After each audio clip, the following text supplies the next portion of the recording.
말과 걸어만 사랑하지 말고 우리 행함과 진실함으로 하자.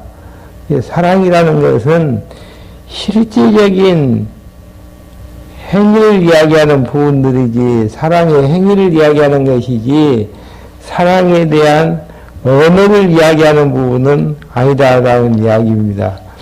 그래서 이제 야고보 같은 경우에, 야고보서 같은 경우에서도 믿음을 이야기할 때에 믿음의 행위를 이야기하는 부분을, 믿음의 행위를 이야기하지, 믿음 자체만을, 이론적인 믿음 자체만을 이야기하는 내용은 아니다는 거 한번 확인하고 넘어갈까요?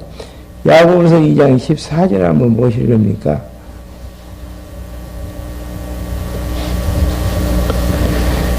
야고보서 2장 14절을 보게 되어지면은, 너 형제들아 만일 사람이 믿음이 있노라 하고 행함이 없으면 무슨 이익이 있으리요? 그 믿음이 능히 자기를 구원하겠느냐? 만일 형제나 자매가 헐벗고 일용할 양식이 없는데 너희 중 누구든지 그에게 이르되 평안히 가라, 더럽게 하라, 배부르게 하라 하며 그 몸에 쓸 것을 주지 아니하면 무슨 이익이 있으리요? 이와 같이 행함이 없는 믿음은 그 자체가 어떤 것이라고요? 죽은 것이라는 거. 예. 믿음을 이야기한다고는 행함이 포함된 믿음을 이야기하는 것이 성경적인 믿음이지, 믿음 자체만을 이야기하는 것은 상대방에게 교회에 아무 유익도 없고 쓸모가 없는 것임을 이야기하는 내용들입니다. 그러니까 사랑했을 때 사랑의 행위가 중요한 부분들이지, 사랑 그 자체의 이론적인 내용이 중요한 것은 아니다는 거. 그래서 18절, 다시 요한일서 3장 18절로 와서요. 자녀들아 우리가 말과 혀로만 사랑하지 말고 오직 행함과 진실함으로 하자. 이로써 오직 행함과 진실함으로 하게 되었을 때에 무엇을 이야기할 수 있는가? 19절 나온 거. 이로써 우리가 진리에 속한 줄 알고,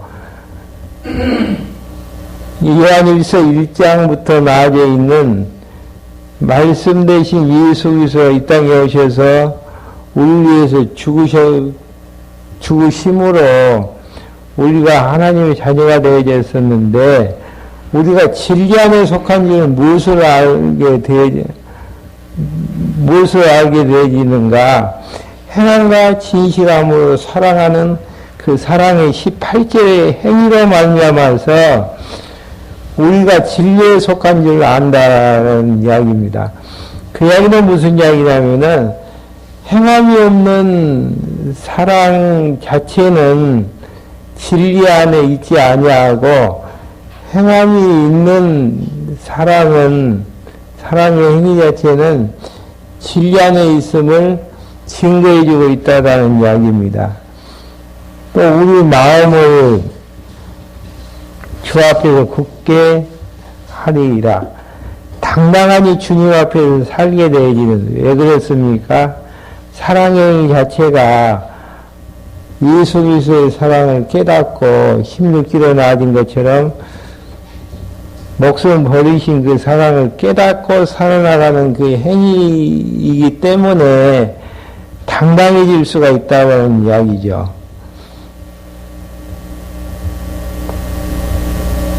그 다음에 이제 주 앞에서 굳세지 못한 이유는 20절. 우리 마음이 혹 우리를 책망할 일이 있거든 하물며 우리 마음보다 크시고 모든 것들을 아시나 하나님일까 보냐. 예, 예수님께서 사랑 계명을 우리에게 허락해 주셨는데, 실제로 혀나 입으로만 하지 아니하는 실제적인 사랑을 행하게 되었을 때에 20절에 나와진 것처럼 서로 우리 자신들을 책망할 수밖에 없는데, 하나님이 모든 것들을 아신다라고 생각을 했을 때에 얼마나 이제 생활거리가 많겠느냐라는 이야기죠. 그 상황한 자들아, 만약 우리가 마음이 우리를 책망할 것이 없으면 하나님 앞에 담담을 없고, 예, 책망할 것이 없다라는 이야기는 실제적인 사랑의 행위로 살아나갔을 때에 하나님 앞에서 당당함을 잊지 않고 살아나간다라는 이야기입니다. 무엇이든지 구하는 바를 그에게 받나니 이는 우리가 그의 계명을 지키고 그 앞에서 기뻐하시는 것을 행함이니라. 당당해서 구하는 모든 것들을 하나님께서 주신다라는 이야기를 하면서 그 이유는 그의 계명을 지키고, 그의 계명이 무슨 계명이죠? 사랑 계명을 지키고 그 앞에서 기뻐하시는 것을 행함이니라. 하나님이 기뻐하시는 것은 실제로 사랑 계명을 지키면서 살아나가는 것, 그 다음에 적그리스도의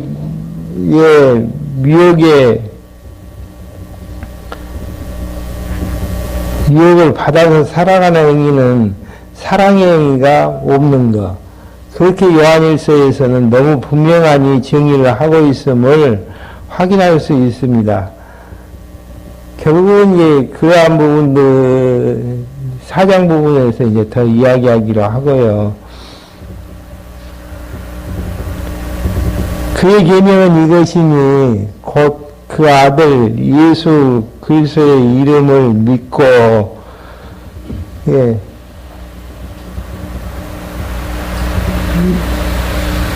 그가 우리에게 주신 계명대로 서로 사랑하는 것이니라.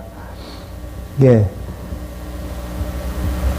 서로 사랑하면서 살 수 있다라는 이야기는 19절에 나와진 것처럼 진리 속에 속해 있다라는 이야기고요. 그럼 역으로 살아가지 못하면서 산다라는 이야기는 진리 속에 있는 겁니까? 진리 밖에 있는 겁니까? 진리 밖에 있는 거라는 증거이죠. 그래서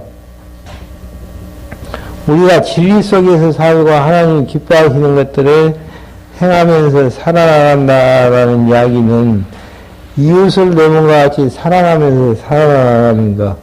왜 이웃을 내 몸과 같이 사랑해야 됩니까?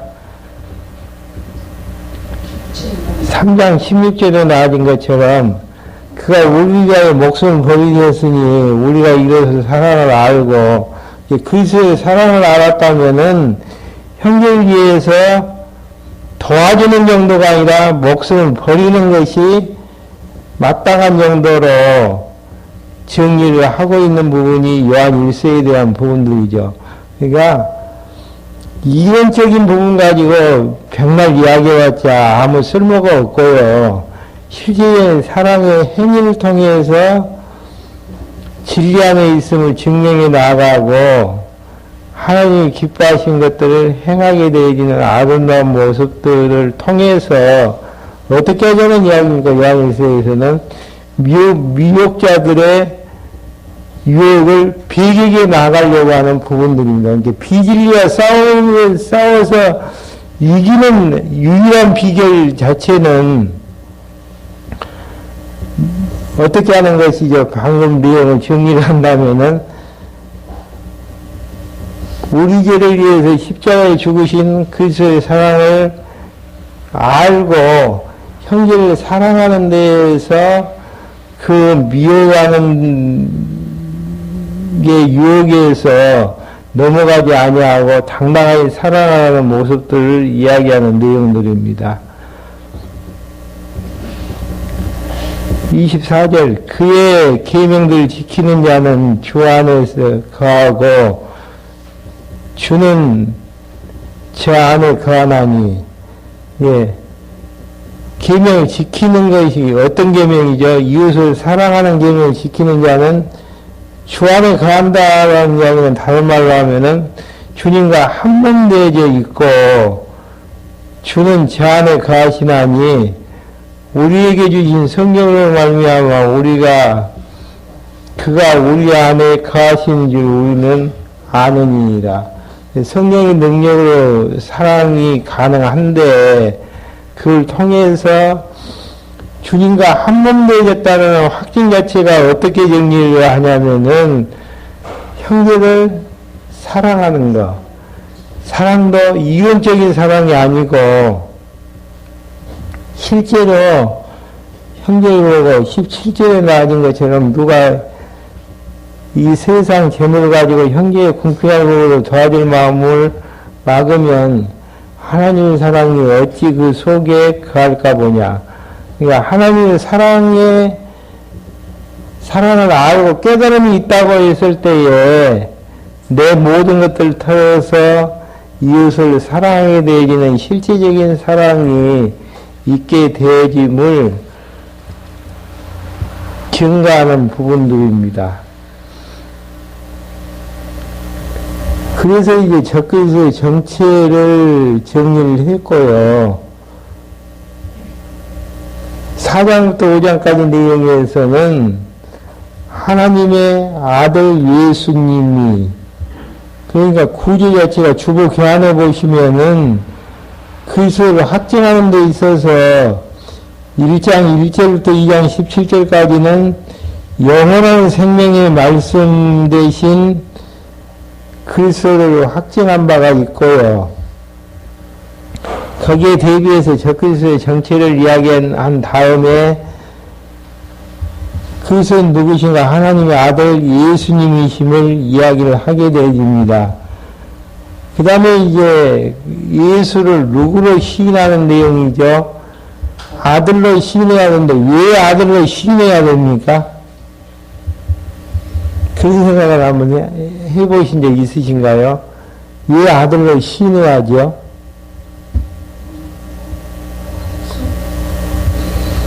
마태복음 10장 32절 한번 찾아보시죠.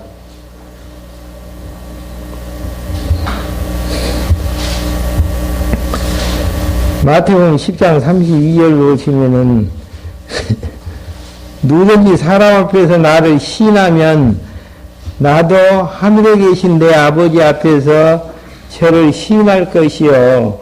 누구든지 사람 앞에서 나를 부인하면 나도 하늘에 계신 내 아버지 앞에서 저를 부인하리이다. 그러니까 예수님의 말씀처럼 사람들 앞에서 예수가 그리스도 되심, 하나님의 아들 되심을 시인했을 때에 예수님도 하늘에 계신 내 아버지 앞에서 시인하는 저를 시인할 것이고 부인하면 부인하게 된다라는 말씀에 근거해서 하나님의 아들로 시인함을 이론적으로만 정리하는 게 아니고 진짜 예수님은 하나님의 아들이십니다 하고 시인하는 내용이 4장 1절부터 16절까지 나와져 있는데요. 먼저 이제 4장 1절부터 3절까지는 육체로 몸을 시인하는 영은 하나님께 속한 것임을 알려주는 내용입니다. 그러니까 시인하게 되었을 때에 시인하지 않는 영이 있다라는 이야기인데요. 육체로 오신 몸을 시인하는 영은 하나님께 속해 있지만은 하나님께 속하지 않는 자들은 육체로 몸을 시인하지 않는 영들이죠. 한번 확인 한번 해보시죠. 1절에 사랑한 자들아 영을 다 믿지 말고 오직 영들이 하나님께 속하여 있나 시험하라. 이 세상에는 하나님이 보내주신 영도 있고 하나님께서 보내주시지 않는 거짓 영들도 있다는 이야기인데요. 시험하라는 이야기죠. 많은 거짓 선지자가 세상에 나왔습니다. 시작하면서 마태복음 24장에서 이야기한 것처럼 마지막 때가 되어지면 적그리스도 영들, 미혹해 하는 영들이 많이 나오게 되어지는데요. 하나님께서 하나님을 시인하는 영도 보내주시지만은 하나님을 시인하지 않는 영도 보내주시는데 그들을 부인하는 영도 보내주시는데 왜 이런 잡다한 영들을 보내주실까요?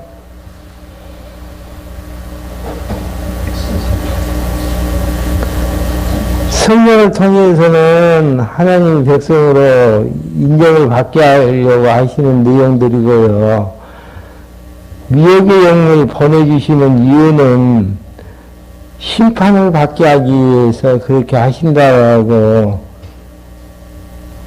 데살로니가 후서 2장 9절부터 이제 보면 확인할 수가 있습니다.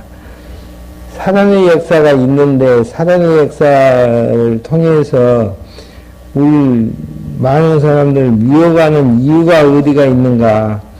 데살로니가 후서 2장 9절 한번 봐보시렵니까?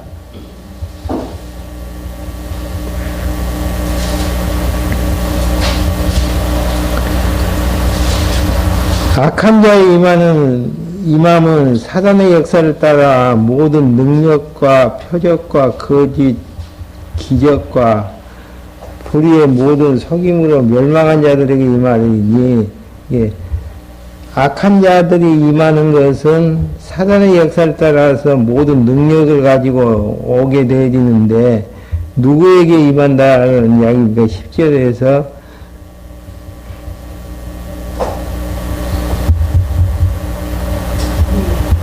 속임으로 망하는 자들에게 임하리니, 이는 저희가 진리의 사랑을 받지 아니하며 구원함을 얻지 못합니다. 그러니까 불택자들에게 거짓 영들이 임하게 되는 데에서 멸망케 하기 위한 것인데 11절 이러므로 하나님이 유혹을 저희 가운데 역사하게 하사 거짓 것들을 믿게 하시면 하나님이 또 거짓 것들을 믿게 하셔요. 누구에게요?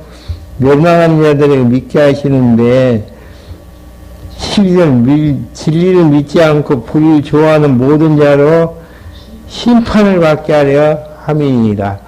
거짓 영들이 있고 성령 하나님 원하신 성령이 이 세상에 존재하게 되는데요. 거짓 영들을 보내시는 것들은 심판을 받게 하기 위해서 그렇게 하신다라는 이야기입니다. 그러면 이제 중요한 부분은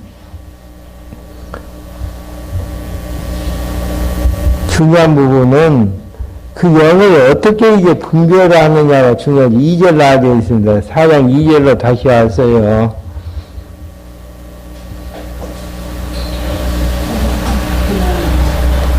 하나님의 영은 이것으로 알지니 곧 예수 그리스도께서 육체로 오심을 시인하는 영마다 하나님께 속한 것이요. 하나님 예수를 시인하지 않는 영마다 하나님께 속한 것이 아닌 이것이 곧 적그리스도의 영이니라. 오리라 한 말을 너희가 들었거니와 이게 벌써 세상에 있느니라. 예. 사도 요한은 단마디로 이야기하잖아요. 육체로 오신 것을, 그리스도가 육체로 오신 것을 시인하는 영마다 하나님께 속한 영이고, 시인하지 아니하는 영은 적그리스도의 영이라는 거. 그럼 구체적으로 성령을 어떻게 이제 확인할 수가 있는가? 성령이 오셔갖고 하셨던 일들이 어떤 일들이죠? 가장 중요한 일들. 성령 기록이죠? 한번 봐보실까요? 디모데 후서 3장 16절.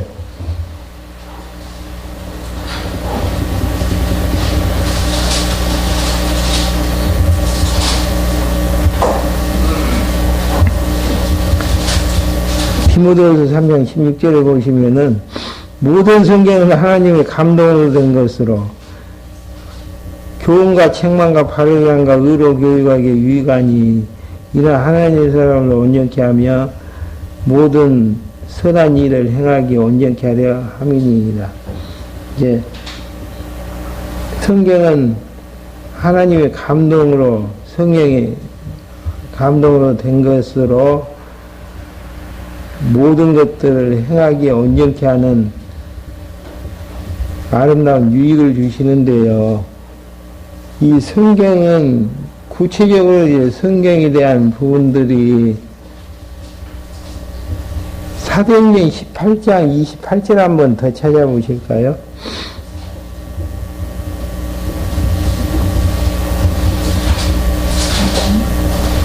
사도행전 18장 28절.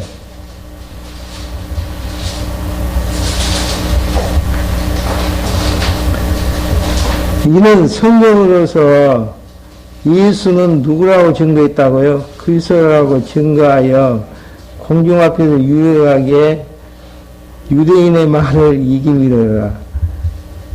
예. 성령 하나님께서 기록된 성경을 통해서 예수는 그리스도라고 아볼로가 증거케 되어지므로 공중 앞에서 유일하게 유대인의 말을 이기게 되어지는 이런 이제 역사. 그 사도행전 18장 28절 내용이 요한일서 4장 2절에 나온 것처럼 하나님의 영은 이것으로 알지니 곧 예수 그리스도께서 육체로 오신 것을 시인하는 영마다 하나님께 속한 것이요.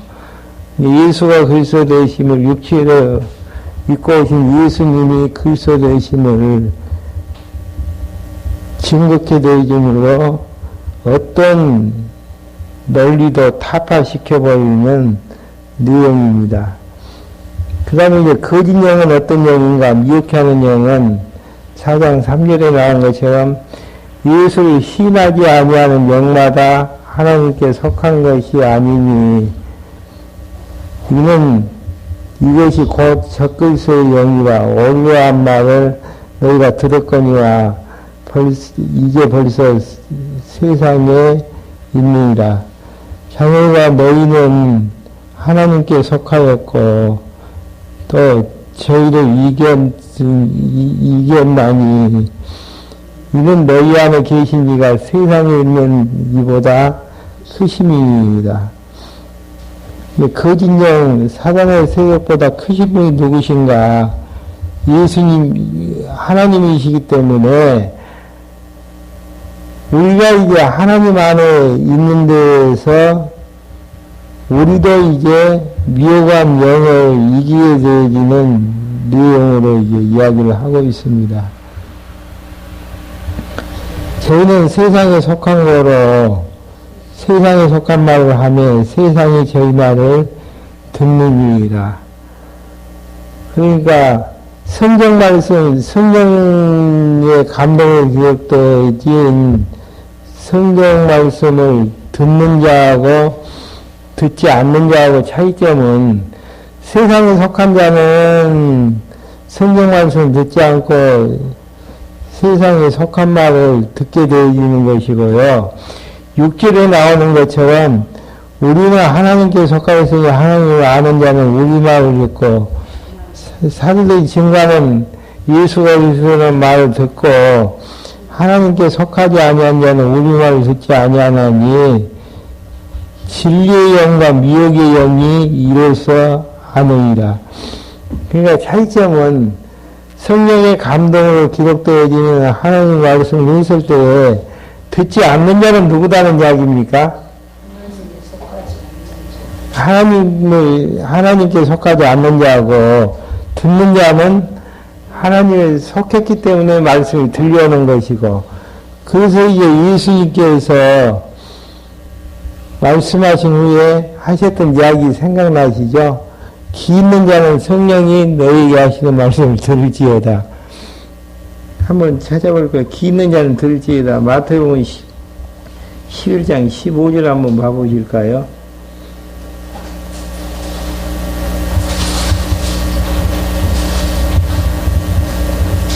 마태복음 11장 15절에 보면은 기 있는 자는 들을지어다. 여기서 말하는 기는 어떤 기를 이야기하는 것입니까? 말씀을 들을 수 있는 기. 그러는가 안 그러는가 사도행전 13장 47절 한번 봐보시겠습니다.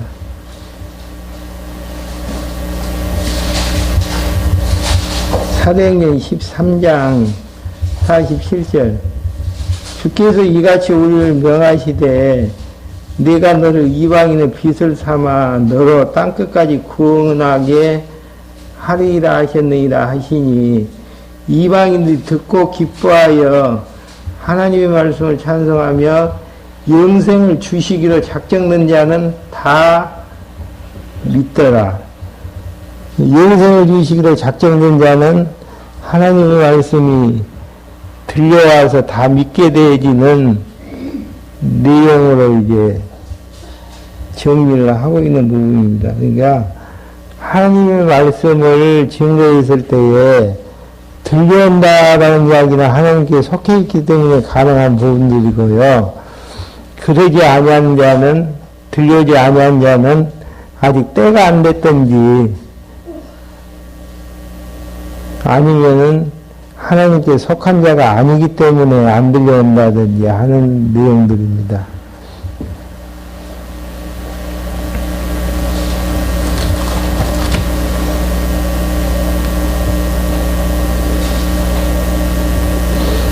그 다음에 이제 7절부터 10절까지 하나님께 속한 사랑을 독생자 본에 나타나신 것을 알려주는 내용입니다. 사랑은 누구에게 속한 것인가? 3장 내용에서 형제를 미워하는 자는 하나님 안에 있지 아니하고 밖에 있는 자고 형제를 사랑한 자는 안에 있는 자인데 사랑의 이제 성격을 7절부터 10절까지 이제 이야기를 해주고 있는데요.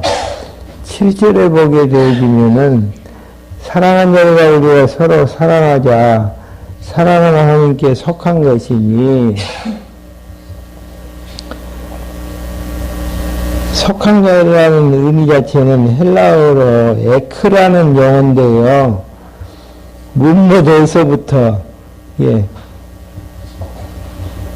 근원을 나타내는 소유격 전치사로 이제 쓰이는 말로서 진정한 사랑이란 하나님께로부터 기원했다는 의미를 가지고 있습니다. 그러니까 7절 다시 한번 보시면 사랑한 자들 우리가 서로 사랑하자. 사랑은 하나님으로부터 기원된 것이니 사랑한 자보다 하나님께로 나와서 하나님을 알고 그러니까 이 내용을 바르게 다시 의미를 한다면은 하나님께 나와서 하나님을 아는 자는 하나님의 사랑, 하나님으로부터 기원된 사랑으로 말미암아서 서로 사랑하게 되어진다라는 이야기입니다. 그 다음에 8절 내용에서 사랑치 아니한 자는 하나님을 알지 못하나니 하나님을 알지 못한다라는 이야기는 하나님은 사랑의 본질이신데 하나님을 알지 못하기 때문에 사랑할 수가 없다라는 이야기입니다. 하나님이 그러니까 사랑이라는 것은 내게서 출발되어지는 사랑이 아니고 어디에서 처음에 출발이 되어진 것을 이야기합니까? 하나님에게서 출발되어지는 사랑. 3장 16절 다시 한번 보시면은 그가 우리를 위하여 목숨을 걸리셨으니 이어서 사랑을 알고 하나님의 사랑을 알고 우리도 형제를 위하여 목숨을 버리는 것이 마땅하니라. 우리가 이웃을 사랑하는 사랑 자체는 어디에서 출발되어지는 거냐면, 근원적으로 봤을 때에는 기원이 되어지냐면은, 하나님이 우리를 사랑하셨던 그 사랑에서 기원되어짐을 이야기를 하고 있는 내용입니다. 그러니까 하나님의 사랑이 우리에게 나타난 바 되었으니, 하나님이 자기의 독생자를 세상에 보내시면 저로 말미암아 우리를 살리려 함입니다. 사랑은 여기서는 우리가 하나님을 사랑한 것이 아니오 오직 하나님이 우리를 사랑하사 우리를 위하여 화목제로 그의 아들을 보내셨습니다. 예. 우리의 인간적인 사랑에 의해서 이웃을 사랑하는 게 아니고 진짜 이웃을 사랑하는 행위 자체는 하나님의 사랑을 깨닫는 데에서 가능한 부분임을 정리하고 있는 내용입니다. 그래서 11절에 사랑하는 자들아 하나님이 이같이 우리를 사랑하셨으니 우리도 서로 사랑하는 것이 마땅하도다. 하나님이 우리를 위해서 독생자의 아들 예수 그리스도를 보내주셔서 화목제로 삼아주셨기 때문에 그 사랑을 깨닫는 자는 서로 사랑하는 것들이 이상하거나 의색한 것이 아니고 당연하고 마땅함을 이야기하는 부분으로 정리할 수가 있는 내용들이죠. 그 다음에 12절부터 11절부터 13절까지는 사랑하는 자는 성령을 주어 하나님과 하나됨을 알려주는 내용입니다. 어느 때나 하나님을 본 사람이 없어도 우리가 서로 사랑하면 하나님이 우리 안에 거하시고 그 사랑이 우리 안에 온전히 이름이니라. 하나님을 어떻게 볼 수가 있는가?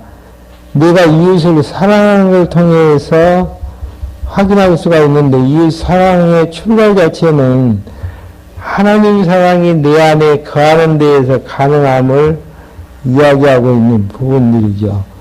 그 성령을 우리에게 주심으로 우리가 그 안에 거하고 그가 우리 안에 거하시는 줄 아십니다. 어떻게 한몸되어진 것을 알 수가 있나? 사랑하는 것들을 통해서. 이런 이야기는 처음 듣는 이야기죠. 이웃 사랑을 통해서 하나님과 한몸되어짐을 확인하는 작업들이라니까요. 저 성경에는 분명히 그렇게 써져 있는데요. 이야기를 역으로 이야기한다면은 만약에 사랑하는 행위가 없다라는 이야기는 하나님이 우리 안에 계신 것을 확신하지 못하고 확인하지 못하고 살아나가는 모습들이라는 이야기죠. 그러니까 이웃 사랑하는 것들이 얼마나 중요한 것인지를 확인하는 부분들이고요. 요한일서에서 이웃 사랑하는 것이 중요한 것은 그랬을 때야만이 미움의 영에 이끌리지 아니한다니까요. 그만큼 사랑 자체가 중요한 부분들이죠. 다시 한번 봐보실까요? 13절 그의 성령을 우리에게 주심으로 우리가 그 안에 거하고 그가 우리 안에 거하신 줄을 아멘입니다. 어떻게 알 수 있는가? 한몸 되어진 것들을 서로 사랑하는 것을 통해서 14절부터 16절까지는 보낸 아들을 시인하는 자는 하나님과 하나됨을 알려주는 내용이 14절에 나와줍니다. 아버지가 아들을 세상에 구유로 보내신 걸 우리가 보았고 더 증거하느니 사도 요한은 보았고 본 것을 증거하죠. 확신에 차서 누구든지 예수를 하나님 아버지가 시인하면 하나님이 제 안에 거하시고 저도 하나님 안에 거함입니다. 하나님과 한몸 되어짐을 어떻게 확인할 수가 있는가? 내 입에서 예수는 하나님의 아들이십니다라고 시인하는 그 자체가 하나님과 한몸 되어짐을 확인하는 작업들이라는 이야기죠. 하나님이 우리를 사랑하시는 사랑을 우리가 알고 믿었노니 하나님은 사랑이시라. 사랑 안에 거하는 자는 하나님 안에 거하고 하나님도 그 안에 거하니이다. 계속해서 사랑계명을 이야기하는 내용들입니다. 이게 사랑계명이라는 것은 이론적인 내용이 아니고 독생자의 아들 예수 그리스도를 이 땅에 보내주셨던 그 사랑에 대한 확증이 깨달아지고 알아졌을 때에 이웃사랑으로 옮겨가는 것이고, 이웃사랑을 하는 걸 보니까 하나님과 한 몸 되어짐을 인식할 수 있고 확증할 수 있는 작업들이라는 거. 예, 그리스도 안에 있다라는 징표는 무엇인가? 사랑하며 살아나가는 모습들입니다. 다음 시간에 17절부터 하는 걸로 하고요. 그 다음에 17절부터 내용은 이제 아들을 시인했기 때문에 아들은 믿으며 떠나집니다. 사랑하는 내용. 그만큼 사랑 자체가 중요한 부분들이죠. 그래서 하나님과 한 몸 되어짐을 확인하는 작업들이 사랑하는 작업들이고요. 한 몸 사랑이 되어졌을 때에 하나님의 사랑을 알았다는 증표가 이웃 사랑으로 드러나지는 내용이기 때문에 18절 한번 읽고 넘어가죠. 3장 18절. 자녀들아, 우리가 말과 혀로만 사랑하지 말고 오직 행함과 진실함으로 하자. 기도하고 말씀 마치겠습니다. 하나님 아버지, 저를 이 시간에 불러 모아주셔서 적그리스도를 배격하는 데 있어서 그리스도를 확증하는 작업으로 배격해 나가시는데, 그 안에 하나님 안에 있는 증거가 서로 사랑하는 데에서 가능한 것임을 다시 한번 확인할 수 있도록 인도해 주심을 감사를 드립니다. 이미 2000년 이 땅에 오셔서 하나님의 사랑을 확인했던 그리스도의 사랑이 내 안에서 풍성하게 되어지는 데에서 말로만 사랑하는 것이 아니고 이웃을 내 몸과 같이 사랑할 수 있는 실제의 사랑이 우리 몸에서 가능케 되어지므로 주님 안에 있다는 확정 가운데에서 당당하니 이 세상을 이기며 살아나갈 수 있도록 인도해 주시옵소서. 예수 그리스도의 이름으로 기도했습니다. 아멘. 네, 강도 시간입니다.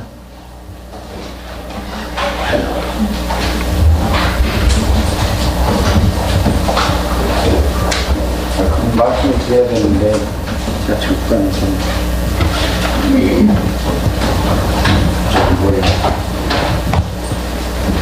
그 사정에 뭐에 설치가 좀 10분만. 예. 그럼 좀 빨리 끝날 텐데 그래. 그러니까 아까 나 말씀을 드렸는데 깜빡 잊어버려가지고.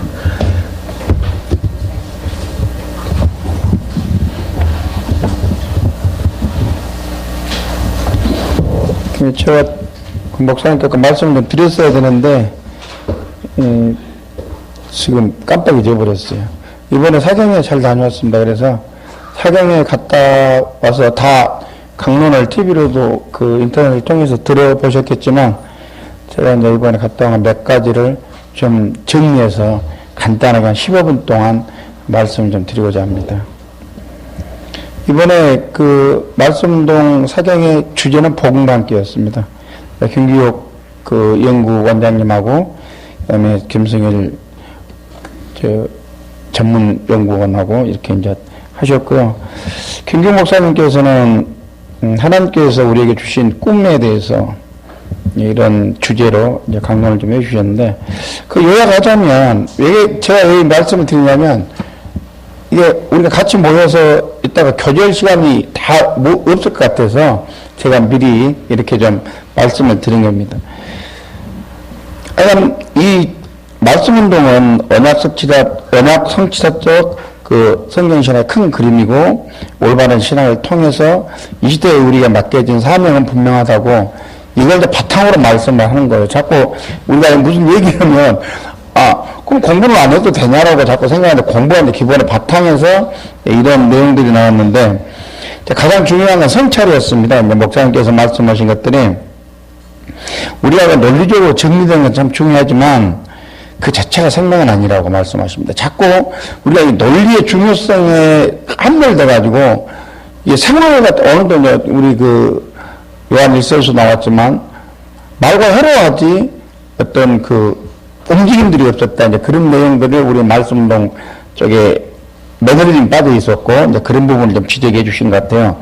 그 다음에 우리가 지나치게 이론적으로 빠져 있고 그 다음에 지식적인 그 체계를 중시하다 보니까 관계가 지금 안 되고 있어서 이번 주제를 복음과 함께라고 하신 것 같습니다.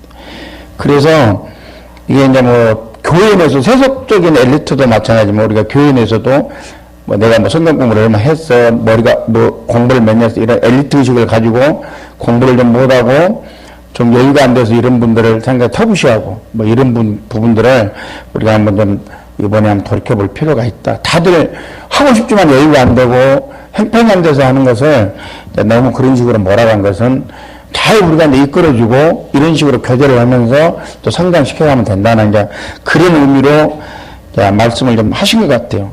이제 복음의, 이게 참 중요한 건데 우리가 복음의 자유를 자꾸 육신의 기회로 삼는다는 얘기를 하셨어요.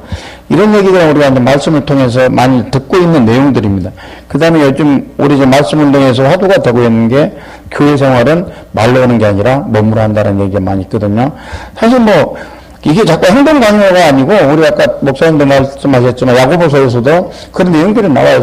기본적으로 내가 믿음이 있다면 그 바탕에 우리가 서로 돌아보고 봉사하고 협력하고 같이 서로 힘을 모으는 것들은 필요하다고 이제 그런 말씀을 하신 것 같습니다. 그래서 교회의 자유가 필요하지만 신령한 그 질서도 중요하다. 교회 내에서 교회에 자꾸 뭐 이렇게 하나님께서 하신다 이런 얘기를 하다 보니까 전부 이제 개인주의가 되고 내가 하나님께서 하게 하시니까 뭐 어떨 거냐 이것도 상당히 우리가 깊이 생각해볼 문제다.